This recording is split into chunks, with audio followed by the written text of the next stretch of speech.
This is basically learnings from the Township Resilience Project, which we did in Delft, Sweet Home Farm, and Overcome Heights. So everything that is here is actually a reflection of what we experienced as field researchers, and the stories that we had as well, the challenges that we faced, and things like that.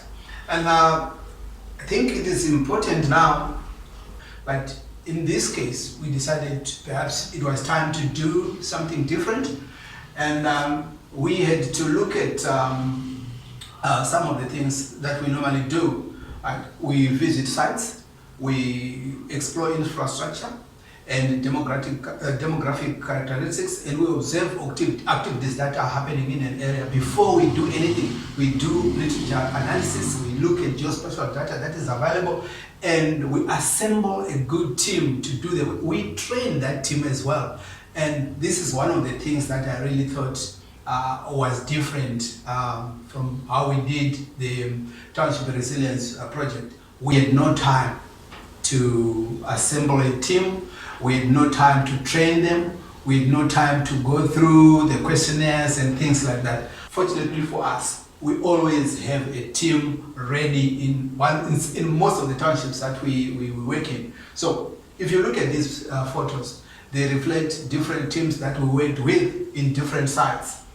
This was Philippi and this was Delft. We also established good relations with people that we speak to. And this is a picture that shows our field researchers in one of the projects at work. That's Philippi, I think this is also Philippi or Delft. And this is what we normally do. We rely on information that is given by individuals themselves. It's face-to-face interviews. But because of the COVID-19, things had to change. So here comes the new process that we had to use. This is not the first time though that SLF has done work using phone calls. There was a project, the Rural Education Project, which was done a few years ago. There were lots of phone calls that were made to individuals, but we are talking about individuals that were scattered all over the country. In this case, it was kind of different because we were focusing on certain townships within the Western Cape. And so the question is, how did we manage to then do the interviews, or how did we manage to do the work? So we had to identify influential individuals within a community, and we had to use WhatsApp in its different formats, like WhatsApp call, WhatsApp chat, WhatsApp voice note. And if the person was not on WhatsApp, then we would call them directly. You can see from this picture that this is one of the phones, which is quite readily available in townships, and people who do not have money to buy a smartphone would have something like that. It doesn't have WhatsApp, it doesn't have anything, so you have to call someone like that. So while doing the interviews, we had to call, we had to chat, we had to voice note, we had to do all these things. And then the person would refer us to their friend, and the friend would refer us to a friend of a friend, and a friend of a friend, going on like that. It was a domino kind of theory. But the challenge is, how reliable is the phone interview? Is the person that you are speaking, is the person really who he says he is? And does the contact number that you are given by someone else actually exist? Does the person really stay within the research site? So this is one of the challenges we had. We couldn't verify whether the person stays either in Delft or in Sweet Home Farm or Overcome Heights. So you are given a name and a number. So you had to verify that through questions. But if they are coached, if they've been coached to say you stay, because there was 100 rand a time. So if they were coached to say you stay in this site, then there was no way of verification. This is one of the huge disadvantages of not having people on the ground. Can the information given be relied on? If there are questions like this, then you then wonder if the information that you get can be relied on. And these are just some of the issues we thought needed to be highlighted, but it doesn't necessarily mean that these people gave us false information. But we as researchers, we worried that things like this could actually creep into the research work. And one of the things we also wanted was to build trust. And it's hard for the research to really trust someone that they have never seen. You are a stranger, and you are a stranger who is not even physically there. You are a stranger who is over the phone. So there are a lot of scams going around over the phones, and people really don't trust much. And look, this is an example of how we build relationships with communities that we work with. This photo shows you how some of the individuals we meet end up befriending us in a way that reflects a good relationship between us and the community.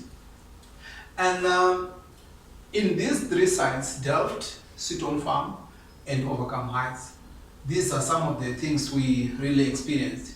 The fortunate part is that we had experienced field researchers in almost every community, trained field researchers that had experience working with us. We had at least completed work in almost all of them. Like in Delft, we had just completed the project there. And so people knew us, the researchers were still very fresh. And in Sweet Home Farm, the timing was good. We are known there because we had worked there before. The timing was good because it was also the rain season and we were looking at flooding. But the place is the poorest network. And most people in Sweet Home Farm do not have smartphones. And if you don't have a smartphone, it also means reception is poor. The good thing with Delft community is that they understand research because they have been exposed to research for quite a long time now, from SLF and from other organizations. It was disturbing hearing stories about people that couldn't take medication because of shortage of water in Delft. It was even worse in Sweet Home Farm because we saw the pictures that were coming from there. People were sending us pictures of their houses being flooded, and it was really disturbing. It was even worse in Overcome Heights because we heard stories of how some people even burned to death in their shacks because of fire. So the stories we heard were quite disturbing, but all the same, we had to do our work. The challenges of the current process of data collection under COVID-19 conditions are this, that you have a team that is scattered and you have to coordinate their work remotely. And this is not a usual way of working. And even people really struggle with the issue of working from home. And it was hard to manage because then you don't know what your field worker is doing at a given time. The other thing also is that because of the referral system, you are working in a site that is not mapped. It's all scattered. The respondents are scattered from one place to the other. You are given a person who lives right at the end of the site and the other one who lives in the middle. So it's just a hodgepodge. And without person-to-person interaction, there's no way rapport could be built. So we always work in townships and establish relationships with the communities that we work with. And there were no GPS locations because we were not working in the site. We were just making calls, and we couldn't ask them, the interviewees, to provide the GPS location of the place where they are. And yeah, so these are some of the issues we thought were huge challenges: network and trust, managing a team.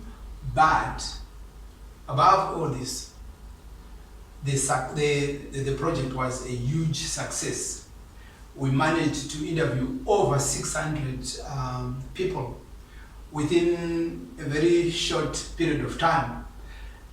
This is a result of having a team that is well trained, a team that knows what they are doing, a team that is also eager to achieve big things.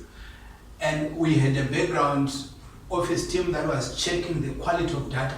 So the quality of data that was collected was not compromised by the fact that people were not working from the ground.